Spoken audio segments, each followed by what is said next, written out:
ओम गण श्री महागणेशाय नमः। राधे राधे दोस्तों, कैसे हैं आप सब। दोस्तों, आषाढ़ मास की शुक्ल पक्ष की एकादशी इस बार 10 जुलाई दिन रविवार को है। शास्त्रों के अनुसार इस दिन भगवान श्री हरि विष्णु 4 माह के लिए योग निद्रा में चले जाते हैं।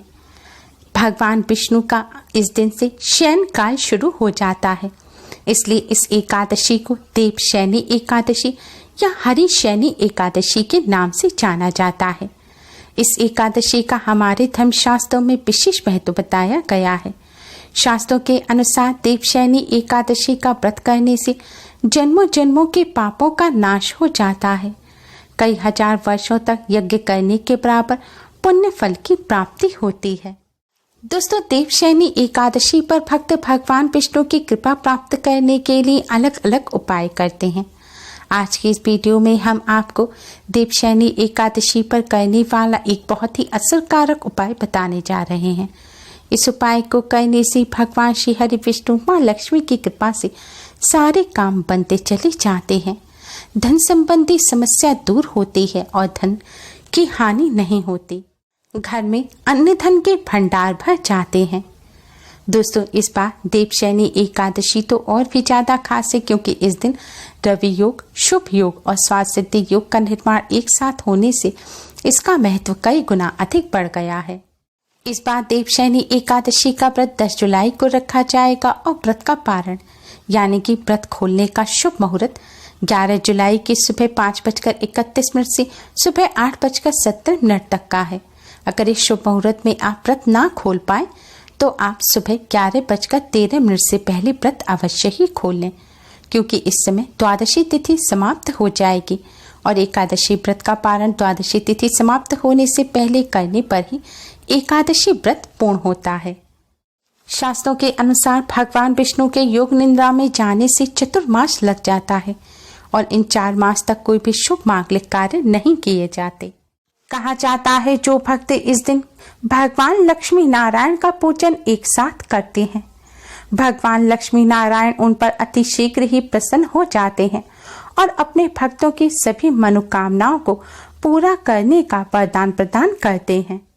दोस्तों, आज की इस वीडियो में हम आपको एकादशी के इस शुभ संयोग पर करने वाला एक बहुत ही आसान और असरकारक उपाय बताने जा रहे हैं। इस उपाय को करने से भगवान लक्ष्मी नारायण की कृपा से धन संबंधी समस्याएं दूर हो जाते हैं। माँ लक्ष्मी की असीम कृपा प्राप्त होती है, जिससे घर में धन की कोई कमी नहीं रहती, घर में सुख समृद्धि बनी रहती है। भगवान लक्ष्मी नारायण की कृपा से जीवन में चली आ रही परेशानियां खत्म होती हैं और कष्टों से छुटकारा मिलता है।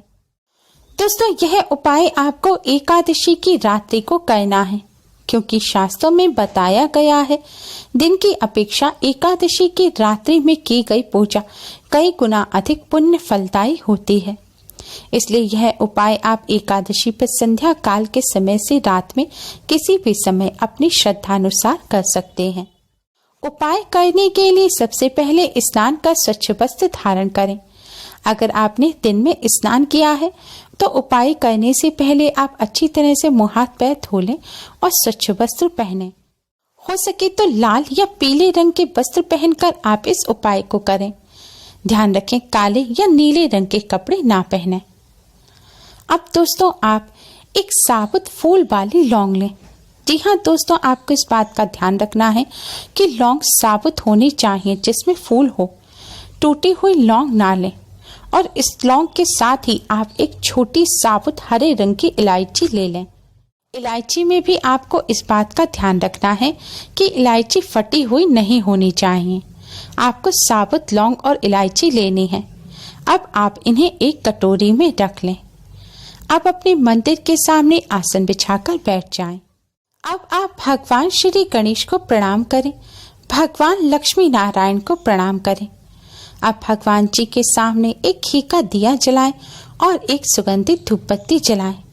अगर आप संध्या काल पूजन के समय इस उपाय को कर रहे हैं तो पूजन के लिए जो आपने दिया जलाया है उसी दिए को जला रहने दें।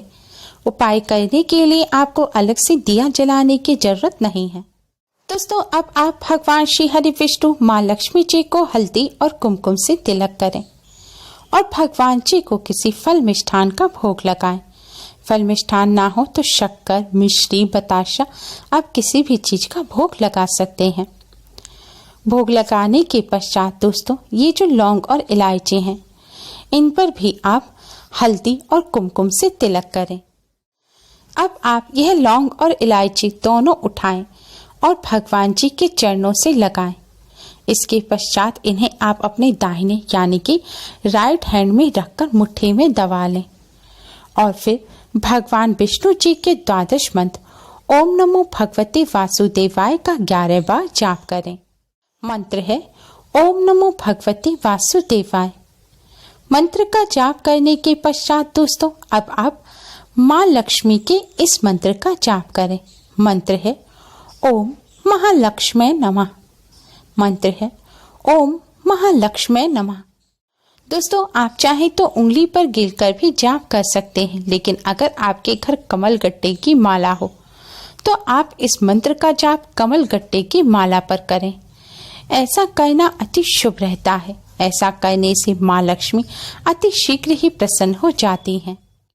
दोस्तों मंत्र का जाप करते समय आपको बीच में बोलना नहीं है, यानी कि लगातार 108 बार आपको मंत्र का जाप करना है, तभी माला पूर्ण होगी।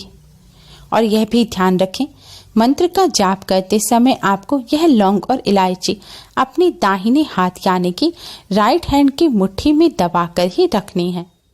जाप पूरा होने के पश्चात अब आप यह लौंग और इलायची भगवान श्री हरि विष्णु माँ लक्ष्मी जी के चरणों से लगाएं और फिर भगवान विष्णु माँ लक्ष्मी जी के मंत्र से अभिमंत्रित इन लौंग और इलायची को आप एक पीले रंग के कपड़े में रखें। आपको एक छोटा सा पीले रंग के कपड़े का टुकड़ा लेना है।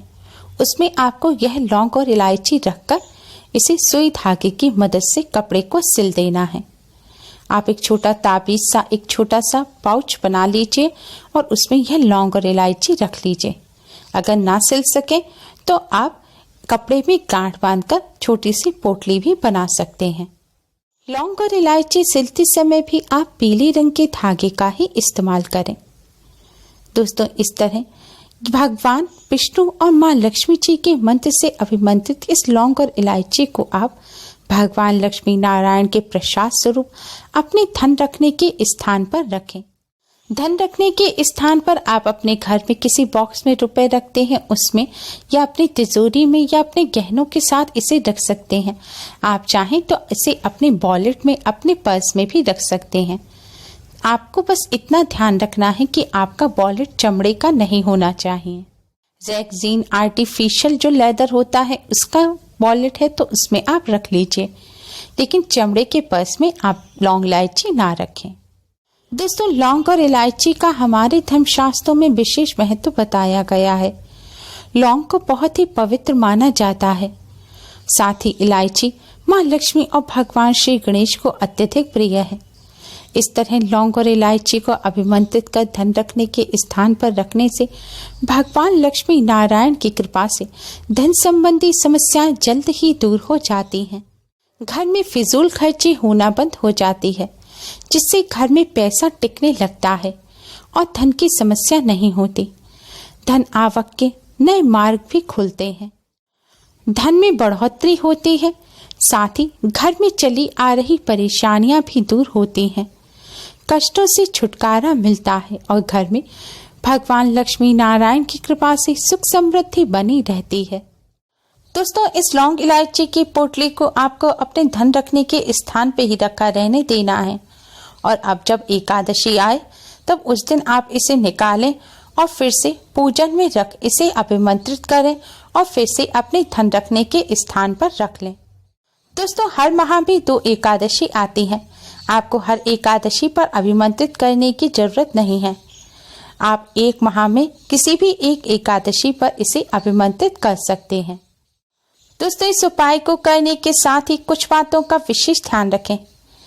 एकादशी के दिन आपने व्रत रखा है या नहीं भी रखा, तभी आज के दिन आपको जौ और चावल का सेवन नहीं करना चाहिए।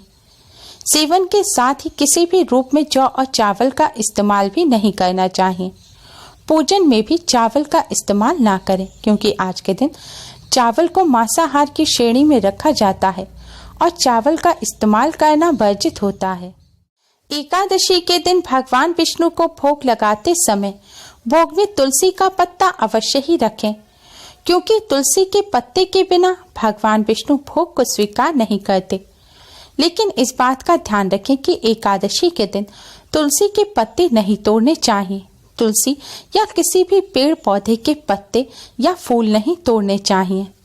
तो आप पूजन के लिए एक दिन पहले ही तुलसी का पत्ता तोड़कर रख लें।